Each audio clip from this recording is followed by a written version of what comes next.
Halo and welcome back teman-teman netizen atau warganet yang saya hormati semuanya. Di konten terbaru hari ini saya ingin memberikan preview dari pertandingan Piala Asia U17 yang telah memasuki babak perempat final antara Indonesia versus Korea Utara yang akan dimainkan nanti malam mulai pukul 21.00 waktu Indonesia Barat.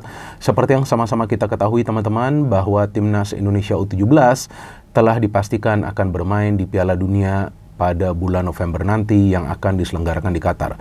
Tapi tentu bukan berarti bahwa para pemain akan melepas pertandingan babak perempat final ini.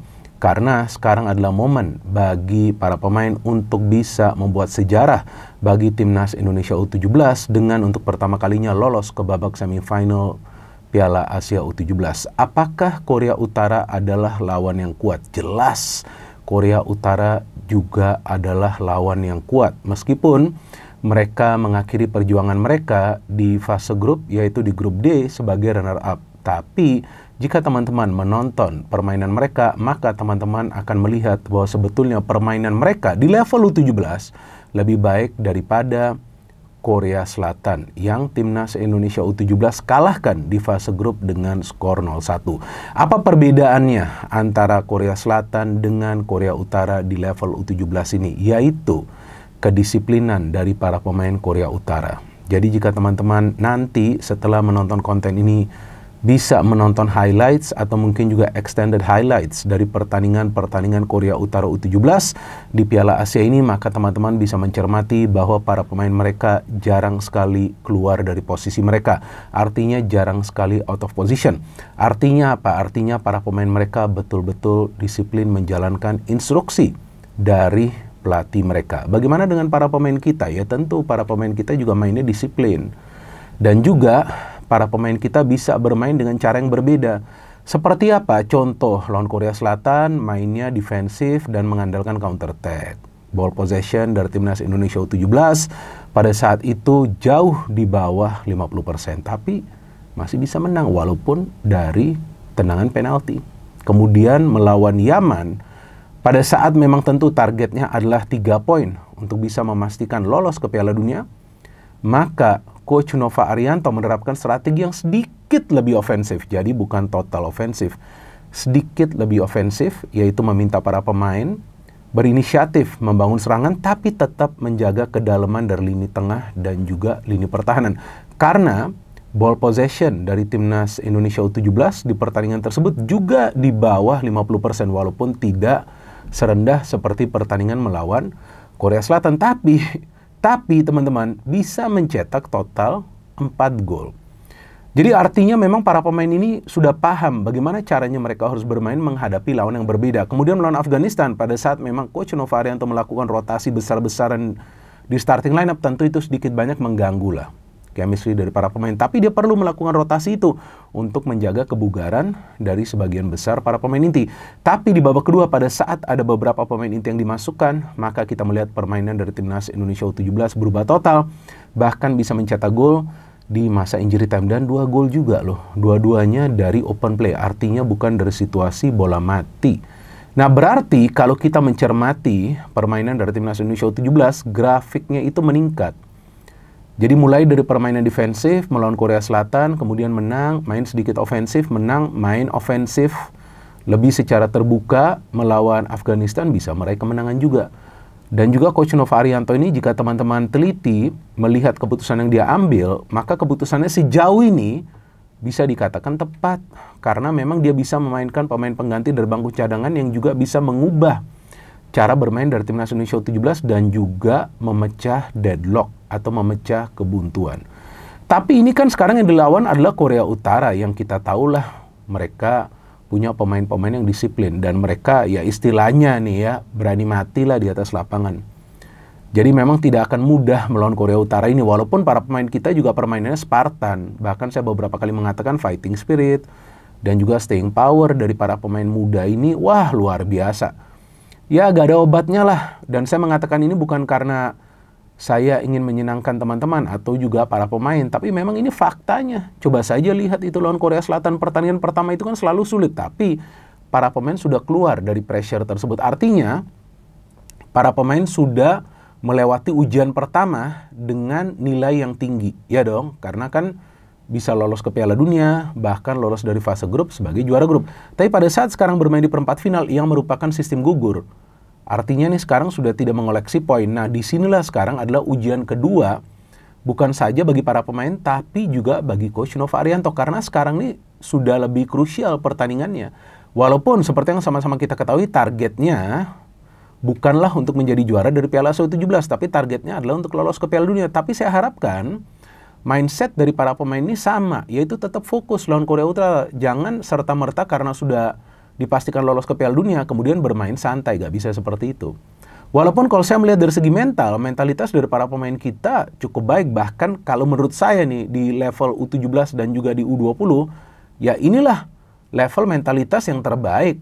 Karena saya tidak melihat para pemain itu bermain dengan beban yang besar. Ya artinya bahwa mereka harus menang di setiap pertandingan. Enggak, tetapi mereka menikmati jalannya pertandingan.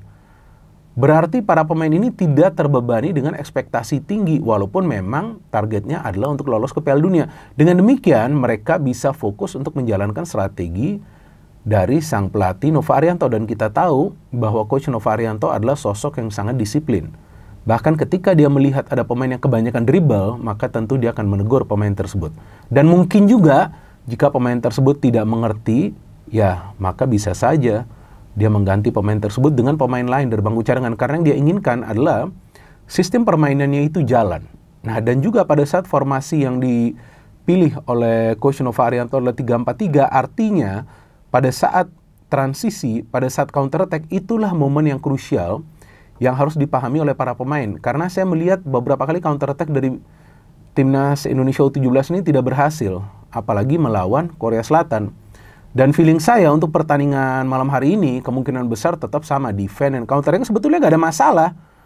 Ya mau mainnya kayak apapun, yang penting hasil akhirnya kan positif. Tapi bukan berarti bermain curang, kan enggak. Mainnya tetap sportif, tapi ya kalau mau bertahan, ya jangankan parkir bus, parkir pesawat aja sono, ya kan? Tapi yang penting ya bisa menahan gempuran dari para pemain tim lawan dan kemudian mencetak gol. Ya artinya jumlah peluang juga seharusnya nggak perlu belasan. Ya 4 atau 5 ya cetaklah sana 2 gol kan. Jadi artinya finishing dari para pemain kita juga harus bagus.